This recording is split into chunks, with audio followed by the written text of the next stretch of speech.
This is your weekly report on corruption in the Philippine government.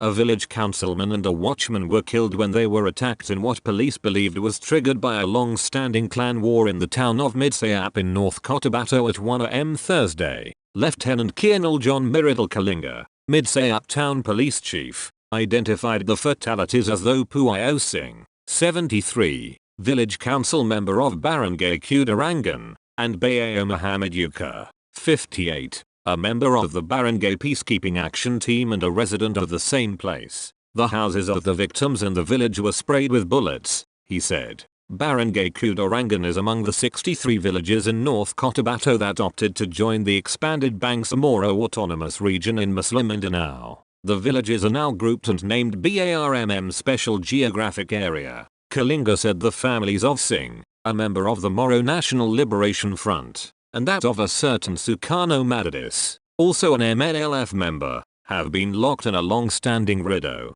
family feud.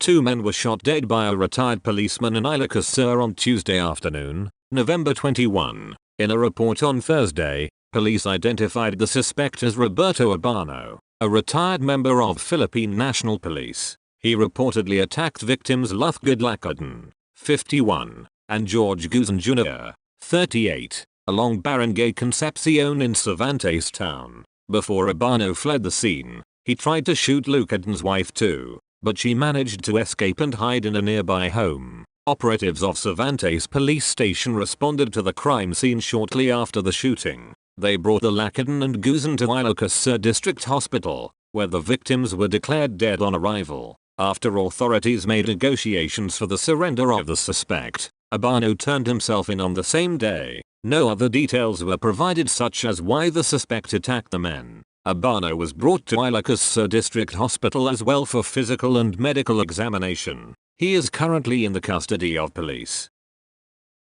Former Maguindanao political magnate Andal Ampachan Jr., one of the main perpetrators of the 2009 Maguindanao massacre, was sentenced to up to 210 years in jail on Thursday after the Sandiganbayan 6th Division found him guilty of 21 counts of graft for failing to deliver over 44 million pesos worth of fuel to the provincial government in 2008. Ampachan, also known as Datuan Sayan, former mayor of Ampachan town in the province, was likewise banned for life from holding public office after it was proven beyond reasonable doubt that he conspired with his co-accused. On top of these, he was ordered to pay a total of 44.18 million pesos, equivalent to the amount of undelivered fuel, with an annual interest of 6%. The anti-graft court handed down its decision exactly 14 years after the Maguindanao massacre that left 58 individuals dead, including 32 journalists and media workers. In 2019, Ampachan and several other suspects, including family members, were found guilty of multiple counts of murder and sentenced to life imprisonment. The graft case against him, on the other hand, was based on the Maguindanao provincial government's purchase of diesel in 2008 from a gasoline station he owned in Sheriff Agwak municipality. The fuel was supposedly to be used for road rehabilitation projects in the province, which at that time was led by his late father, Governor Andal Ampachan Sr. According to the court, the prosecution was able to prove that Ampachan conspired with his father and other provincial officials to award the fuel purchase contract to his gas station. Evidence showed that the provincial government released cash advances as payment for the fuel, although it was revealed later on that no complete delivery was made. The Sandiganbayan also cited the findings of a team from the Commission on Audit, which said that the gasoline station could not have delivered over 1.14 million pesos liters of diesel to the Maguindanao provincial government. According to the COA team, this was not possible since only 618,000 liters were delivered in 2008 to Ampachan's gas station. While the court cannot determine if there was no delivery at all or if there was only partial delivery of the fuel products to the provincial government of Maguindanao, the said acts of the accused also undoubtedly caused undue injury to the provincial government of Maguindanao because public funds were released as payment for goods not completely delivered, the court said. Operatives of the Philippine National Police's anti-scalawag unit have arrested a dismissed cop and a police officer who were involved in the ransacking of the house of a retired professor in an anti-drug operation in Cavite province. In a statement Friday, PNP Integrity Monitoring and Enforcement Group Chief Brigadier General Warren de Leon said General Kidiang, a dismissed police corporal, and Senior Master Sergeant Daisy Dionis, assigned at the Cavite Provincial Police Office, were arrested in separate operations on November 22. The two were ordered arrested by the Imus City, Cavite Regional Trial Court on November 21 for robbery charges with a recommended bail of 120,000 pesos. The arrest warrant stemmed from the complaint of a relative of the alleged drug suspect, Rebecca Koal, 67, whose house was forcibly entered by members of the PNP Drug Enforcement Group unit in Barangay Alipin 1A, Imus City, Cavite on the 2nd of August.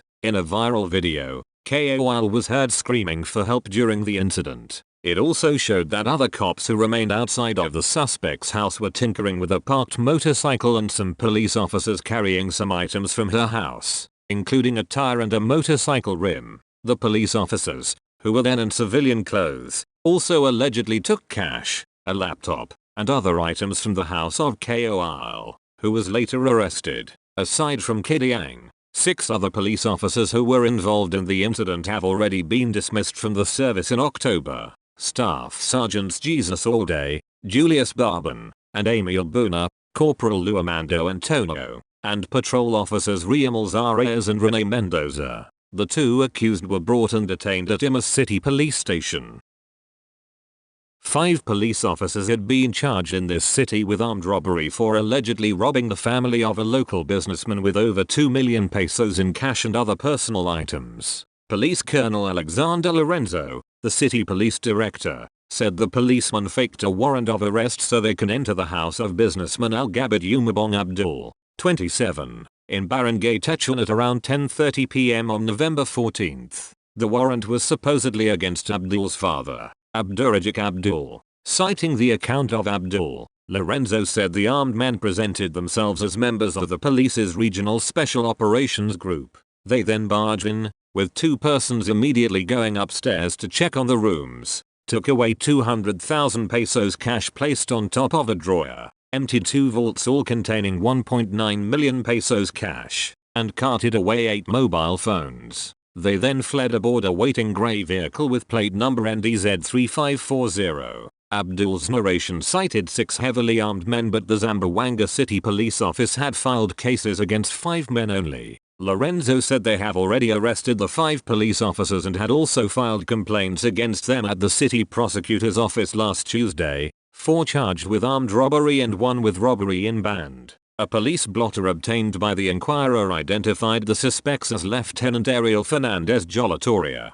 43, Police Staff Master Sergeant Alnajar Abdul Inawat, 41, Patrolman Ryan Rodriguez Apostol, 31, Police Staff Sergeant Edsel Balaga Nicholas, 42, and Police Officer 2 Bobby Biscayno Juden. Lorenzo said the 4 police officers were arrested in 4 different locations in this city, while the other one surrendered in Alicia Town, Zamboanga del Sur last November 18.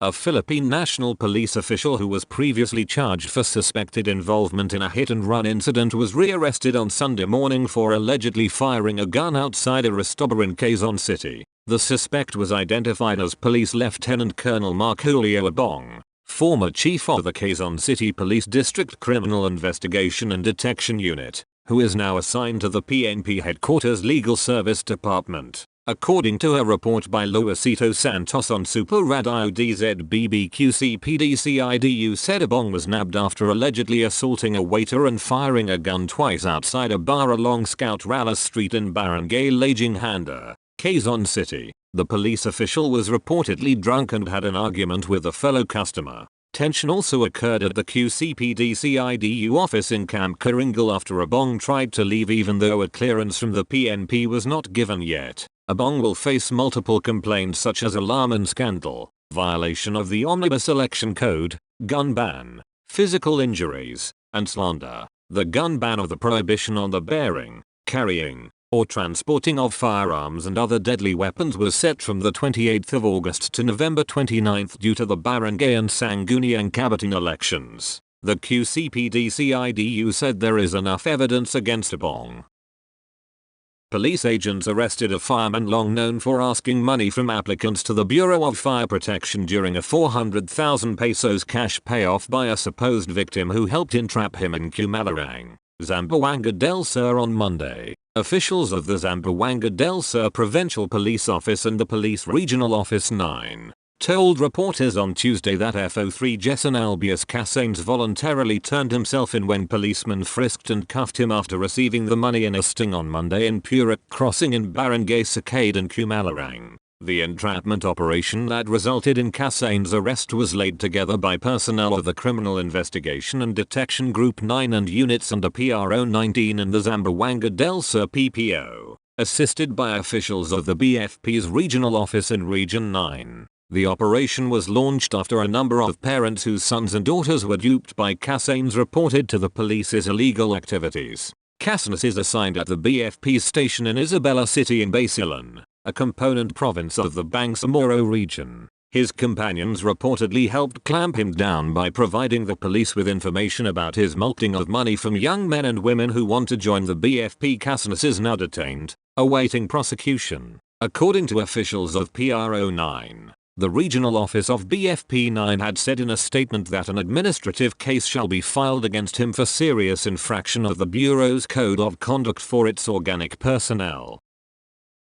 Pasig City Mayor Vico Soto disclosed on Tuesday that he had directed the apprehension of a City Hall employee, someone he personally recommended for employment and considered a friend, for allegedly soliciting and accepting a bribe during a transaction. According to Soto, the employee initially asked for 15,000 pesos in exchange for a signature from the office of the building official but eventually agreed with 10,000 pesos. The person is my friend. I recommended him to be hired in the City Hall, but we proved and showed everyone that there are no friends here. If you commit a crime, I'm sorry, Soto said in his speech after the City Hall's flag-raising ceremony. Soto said that the employee was entrapped and arrested but was unsure whether the complainant would proceed with filing a case. He noted this kind of bribery scheme among City Hall employees has been happening for a while. However, he said that he feels proud as the majority of the employees seem to not engage in such acts anymore. I'm proud of our staff. Most of them are probably doing the same in not accepting bribes, he said. The Pasig mayor also reminded the employees to help in changing the bribery culture, starting within the City Hall. That's why I ran for a second term as mayor. It's my dream that after my term, if I get 3 terms, it's up to God, I'll leave the LGU better, he said. Even if you change the mayor, even if all the councillors are doing their jobs, the truth is that corruption is in the culture. Let's do our part to push back on our culture, those bad habits, he added. That's all for this week. I'll see you next week with more stories of corruption and foolishness within the Philippine government.